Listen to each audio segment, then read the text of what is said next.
How's everyone? Today I'm here with my PWG Prince review. Of course, PWG 13 actually ships next week, so I thought in order to prepare for that next week's show shipping, I thought I'd review the previous show, which I haven't reviewed yet because I didn't watch it until a few days ago, which is PWG Prince. Of course, the show took place back in May. The show came out about a month and a half ago, so this review is pretty damn late. You probably have a lot of reviews already up on YouTube about this show. But you know what? I still wanted to review it before 13 came out, so that's what I'm doing this video today. So without further ado, let's jump right into the video. Of course, this is the Blu-ray. Here you have a very nice Blu-ray cover. You got a picture of Jeff Cobb, Dalton Castle, Roderick Strong, Michael Elgin, of course, Tim Callihan with the Prince logo right there. Very nice cover, especially the shade of purple. I really like the shade of purple that is used for this cover. Of course, right here you have recorded live Friday, May 20th, 2016 in purifying waters of Lake... Alrighty, wasn't expecting that. But very nice cover here. Spine right there, it says Prince. You got a picture of Adam Cole right there looking really nice. So that's what it looks like on your shelf when you put it in, or put it in your shelf. You open it up, nice, continuing the purple for Prince, of course. A nice picture of Michael Elgin right there. A nice picture of Marty Scurll as well as Mark Andrews right there. So pretty nice inside cover. And you go to the back, of course, as always, you have your pictures pretty much, showing you what you're looking forward to during this event. Some highlighting some of the things you're going to see. Of course, as well as the complete match listing right there. So let me put this down right there. Let's zoom in a little bit. There we go. Push this up. And of course, the back reads, Pros and Gorilla return to Zeta, California to celebrate the life of the kid and the one and only Prince on May 20th, 2016. Prince on Blu-ray disc features 7 majestic matches, including, and of course, there's a match listing right there. And overall thoughts on this show, I'm going to say it right now, I did not enjoy this show all that much, to be perfectly honest. I don't know, I feel like a lot of the wrestling felt slow and sloppy and I couldn't invest myself in this. You definitely can tell this is a filler show, and, considering this is their 3rd tribute show this year, of course they did Lemmy and Bowie at the beginning of the year, I feel like this is definitely the lowest, what's the word I'm looking for? Not the lowest, but this is my least favorite one of the 3. I definitely think this is the weakest show, there we go, of the 3.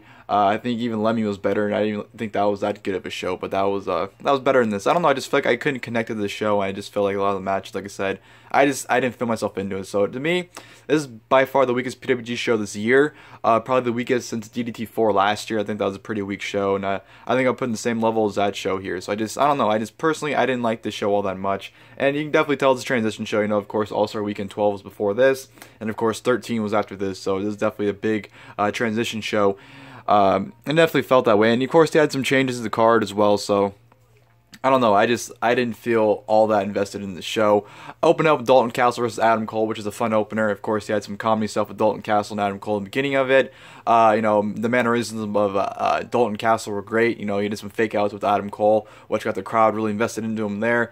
Adam Cole was playing a great dick heel like he always did. Even he did some comedy stuff as well. And this match is with Dalton Castle. Going back to where I said that some of the matches felt slow, there's some parts of this match that felt slow that, Dalton Castle, just little things like Dalton Castle just go over the ropes and kick Adam Cole like really slow, and it just came off really, really bad in my opinion. So, it was a fun way to kick out the show. He had some good stuff, Dalton Castle, his signature Hurricanrana when he did the spin around the ropes, back into the outside and hit Cole with that. So he had some nice action. Dalton Castle was able to kick out of the knee breaker, or neck breaker on the knee by Adam Cole once, and Dalton Castle nearly got the win a few times, but Adam Cole hit him with a huge Shining Wizard followed by another neck breaker for the 1-2-3 victory. So Adam Cole defeats Dalton Castle, and which was a fun opener. Enjoyed that, and from there I'm going to go to Michael Elgin versus Kamaitachi. Of course, originally Michael Elgin was supposed to be the main event against Zack Sabre Jr. for the championship, but of course Zack Sabre Jr. was injured a week before the show, so he had to be pulled, and Kamaitachi got put in for him. I thought this match was pretty damn good. The match had a slow start. It looked like both men didn't really know how to start the match because of their styles, but definitely picked up. Kamaitachi definitely had a pretty nice showing this match, displaying his athleticism as well as his high flying. Even though some of the stuff he did kind of just didn't connect. I know Kamaitachi is brand new to the States, and it's going to take a while for him to adjust, but the matches I've seen from him so far, which has been like 5 or so in the U.S., hasn't really impressed me all that much. I know he had that amazing match against Dragon Lee in CMLL, sorry, but I don't know, I haven't been too blown away yet, and I know it's gonna take time for him to adjust, so I'm not gonna knock on him for that. But this is good stuff, I thought both their styles were meshing pretty well towards the end, especially when Kamaitachi hit 2 Meteoras on him, and was able to counter Elgin's powerbomb into another Meteora, I believe. And, oh no, he went to give him another Meteora, and then Elgin countered it into a powerbomb, which Kamaitachi actually flew over him. So Elgin actually gave him Alabama Slam and picked him up for a Liger Bomb for the 1-2-3. So the ending was kind of sloppy as well, but it ended up being a pretty damn good match for the most part. So solid stuff and a pretty good debut for Kamaitachi. And then we go to Mark Andrews versus Marty Scurll, which was just, it was pretty good. It was a damn good match, but my problem was it went on way too long. This match definitely dragged. This match was like 25 minutes, and it just, I don't know. The first 10 to 15 was just Marty Scurll throwing Mark Andrews around, and Mark Andrews' comeback was just very slow, and just I couldn't invest into it. It became a pretty damn good match towards the end, I want to say, probably the last 5 to 10 minutes. Started getting really good when Mark Andrews had a nice comeback, and then they ended up having some nice sequences and exchanges. Mark Andrews got his signature stuff in, like the standing shooting stars and whatnot, and Marty Scurll played a great heel, but just this match is dragged on way too long for my liking, and just, I mean, if they would have filled in the stuff they would have done in the 25 minutes, I would have perfectly found it, but I feel like this match could have been easily 10 to 15 minutes, and it would have had the same side effect still. So it just got way too much time and didn't really connect the way it should have, in my opinion. Marty Scurll at the win, though, with the crossface chicken wing to submit Mark Andrews, which was a pretty nice ending, though, because Andrews was in it for a while, and then he finally submitted. So it was really good, but it just went on way longer for my liking. From there, I'm going to go to Andrew Everett versus Trevor Lee. This was a damn good match. Personally, probably my favorite match of the night. I had a lot of fun with this one. Trevor Lee playing the great heel that he always is. And these guys have a million matches back in like North Carolina and whatnot. So their chemistry definitely displayed here. Andrew Everett, of course, as always, just showboating with unnecessary moves, which I think Andrew Everett is good, but I feel like he tries way too hard with his high flying, is trying to show off and look cool. I think he tries way too hard on that rather than his wrestling.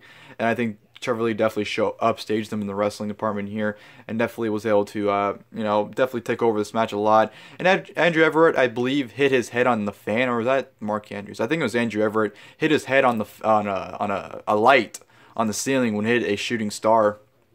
So that's pretty funny. But he ended up hitting the 630, which is always cool to see. And these two just tore the house down. I thought he had some great counters and great maneuvers as well. But Trevor Lee got some nice Dixie's fuckboy chants as well in this match. And yeah, it was a lot of fun. Like I said, personally, my favorite match of the night. Had a lot of fun with it. And Trevor Lee got the win with the small package driver to secure the victory. So that was definitely a fun match. And then we go to Jeff Cobb versus Chris Hero, which was a hoss match. This was really, really good. Arguably best match tonight as well. I thought both men were just stiffing each other and jabbing each other. However, I will say, though, the slowness did play effect in this match, which I do give it a pass because these are two big men. So like a lot of the moves didn't come off all that good in my opinion, because the way they were executing it was just slow, and I don't know, it's a little nitpick thing for me, but it played a portion in my view in this match for me, because like I said, it didn't really show the realism when Hero's going for the slowest elbow in the world and Jeff Cobb picks him up for the slowest scoop slam in the world. Just a little thing. I'm not gonna nitpick it. I'm not gonna say it ruined the match for me, but just a little thing. But Jeff Cobb, as you guys can see, right here, was just throwing Chris Hero around like he's a freaking 150-pound cruiserweight, which was incredible. Just great stiff back and forth action from both men. One thing that really pisses me off every time I see it, though, Chris Hero gave Jeff Cobb a pile driver, and Jeff Cobb just stood up like absolutely nothing happened, which fucking pisses me off whenever a move like the pile driver gets no-sold. It's fucking irritates the shit out of me. Even though they played off because Jeff Cobb has no neck. When you look at him, he looks like he just has a head on his shoulders. They play it off like he has no neck, that's why it didn't play effect, but still, it pisses me off. I thought it was absolutely stupid. But yeah, damn good match. Hero wins with multiple elbows to the back of the head of Chris Hero gave Jeff Cobb multiple elbows to the back of the head of Jeff Cobb. So yeah, Hero gets the win. Good stuff. Like I said, arguably match of the night. Next to Andrew Everett and Trevor Lee, in my opinion. From there, I'm going to go to Michael Elgin versus Drew Galloway. Of course, Drew Galloway is supposed to face Brian Cage in this match, but Brian Cage had to pull out due to personal reasons and issued a challenge, which Michael Elgin came out and accepted. Excuse me, sorry. And the match was fine. It was a good match, but nothing like must-see. So, I don't know, it's one of those matches where you're just watching it, but your attention span isn't really there because I don't know, I wasn't really interested in this match. But these guys had some nice exchanges. Definitely towards the end. I really liked the end where Galloway was able to flip into the future shock DDT and hit it on Elgin for the win. So it was good, but it just was not clicking in this match. I feel like if this match had been advertised ahead of time, I think it would have brought more interest, and just, I don't know, I think it was a bad spot in the card too. And just, to me, my interest wasn't all there as I hoped it would be. So it was good, but just nothing must see. And then of course go to the main event, which was Sami Callihan versus Roderick Strong, which was really good. You know, this was a good match. You know, of course, it had the comedy stuff at the beginning with Sami Callihan, you know, playing with the crowd with Roddy Strong, giving, you know, the crowd the hold Roddy while he runs into a chop to him. So he had some comedy stuff, I guess, in the beginning, and of course the match turned serious with Roddy pretty much just throwing Sami Callihan around. I've been vocal about this. I have not been a fan of Sami Callihan ever since he came back to Independence. I feel like his work has not been that good, and I think this match kind of proves it. You know, Roddy definitely carried him. Just Sami Callihan to me just comes off sloppy and reckless sometimes in his matches. He missed a clothesline when he just ate shit off the rope when he went for the springboard clothesline to the side, and he just ate shit and completely missed. And just this match didn't feel like a main event caliber match, and I don't know. It was like 20 minutes too, so I wasn't invested in this match. Roderick Strong was able to hit the sick kick and Gibson driver for a 2 count. Then Sami Callihan looked like had the win in his hand, but Adam Cole came out to help Roderick Strong. Then Dalton Castle got involved, and then of course you know, Roderick Strong ended up giving Sami Callihan and a heartache for the win. So Roderick Strong gets the win, but of course Sami Callihan and Dalton Castle come out, clear house, and they kiss to close the show. So